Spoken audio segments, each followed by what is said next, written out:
नमस्कार किसान भाइयों, आपका स्वागत है आपके चैनल हिंदुस्तानी कृषक में। तो किसान भाइयों, आज की वीडियो में हम बात करेंगे कि मूंगी फसल में होने वाली सफेद मक्खी अर्थात व्हाइट फ्लाई के बारे में कि ये हमारी मूंगी फसल में कब अटैक करती है तथा इसकी पहचान हम कैसे कर सकते हैं तथा ये हमारी मूंगी फसल को कितना नुकसान पहुंचाती है। और साथ ही में हम बात करेंगे कि सफेद मक्खी को हम किन दवाइयों द्वारा कंट्रोल कर सकते हैं। तो किसान भाई चलिए वीडियो शुरू करते हैं। यदि आपने अभी तक चैनल सब्सक्राइब नहीं किया है तो चैनल सब्सक्राइब कर लें और इस वीडियो को आप अधिक से अधिक किसान भाइयों के साथ साझा करें। तो किसान भाइयों, पहले हम जान लेते हैं कि सफेद मक्खी का अटैक हमें मुख्यतः कब देखने को मिलता है। तो किसान भाइयों, यह हमारी मूंगी फसल में दो बार अटैक करती है। एक तो जब हमारी मूंगी फसल 10 से 15 दिन की अवस्था में होती है तभी अटैक करती है, और दूसरा अटैक जब करते हैं किसान भाई जब हमारी मूंगी फसल में फूल आना प्रारंभ होते हैं। तो किसान भाइयों, आप दोनों अवस्थाओं में मूंगी प्लाट की निगरानी करते रहें। और किसान भाइयों, अभी के समय जो मौसम की खराबी है उसके कारण सफेद मक्खी का अटैक अधिक बढ़ रहा है। तो किसान भाइयों, अब हम बात कर लेते हैं मूंग में होने वाली सफेद मक्खी की पहचान किस तरह करें। तो किसान भाई, जैसे कि आप स्क्रीन पर देख पा रहे होंगे, यही है सफेद मक्खी। किसान भाई, जैसे कि आप देख सकते हैं, यह बहुत छोटी होती है और यह फसल के पत्तों के पीछे की तरफ बैठी रहती है। और किसान भाइयों, इसके प्रभाव की बात करें तो यह मूंगी पत्तों का रस चूसती है, जिससे कि हमारी फसल पीली पड़ने लगती है, जिसे हम पीला मोजेक वायरस कहते हैं, और यह मक्खी इस वायरस को फैलाती है। तो चलिए किसान भाइयों, अब हम बात करते हैं कि सफेद मक्खी को कंट्रोल कैसे किया जाए। तो किसान भाइयों, इसको कंट्रोल करने के लिए कुछ टेक्निकल है जिसके द्वारा आप सफेद मक्खी पर पूरा कंट्रोल कर सकते हैं। तो किसान भाइयों, सफेद मक्खी कंट्रोल के लिए पहले टेक्निकल की बात करें तो आप मोनोक्रोटोफॉस का इस्तेमाल कर सकते हैं। यह आपको यूपीएल कंपनी के फॉस्किल में देखने को मिल जाएगा। किसान भाइयों, इसकी डोज की बात करें तो 1 लीटर प्रति हेक्टेयर आप इसका उपयोग कर सकते हैं। किसान भाइयों, अब हम अगले टेक्निकल की बात करें तो डाइमेथोएट 30% इसी का उपयोग कर सकते हैं। किसान भाइयों, यह टेक्निकल आपको रॉकेट कंपनी में देखने को मिल जाएगा और टाटा कंपनी के टेफगोर में भी देखने को मिल जाएगा। आप किसी भी कंपनी का उपयोग कर सकते हैं। और किसान मित्रों, इसकी डोज की बात करें तो 200 से 250 ml प्रति एकड़ आप इसका उपयोग कर सकते हैं। अब किसान भाइयों, हम अगले टेक्निकल की बात करें तो एसिपेट 75% का उपयोग कर सकते हैं। किसान भाइयों, यह टेक्निकल आपको टाटा कंपनी के असाटाफ में देखने को मिल जाएगा।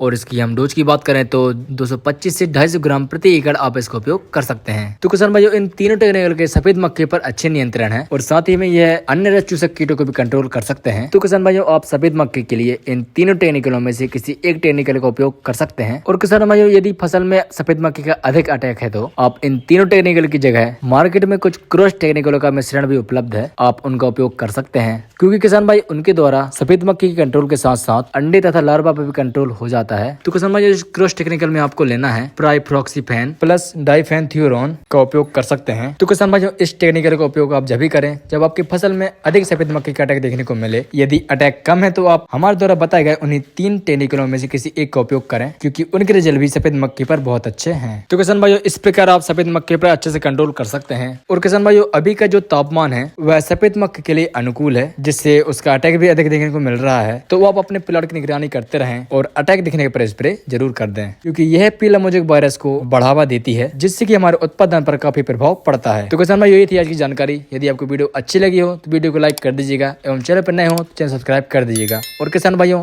इस वीडियो को आप और भी किसान भाइयों के साथ साझा करें, जिससे कि यह महत्वपूर्ण जानकारी उन तक पहुंच सके। मिलते हैं हमारी अगली वीडियो में। जब तक लिए जय जवान जय किसान।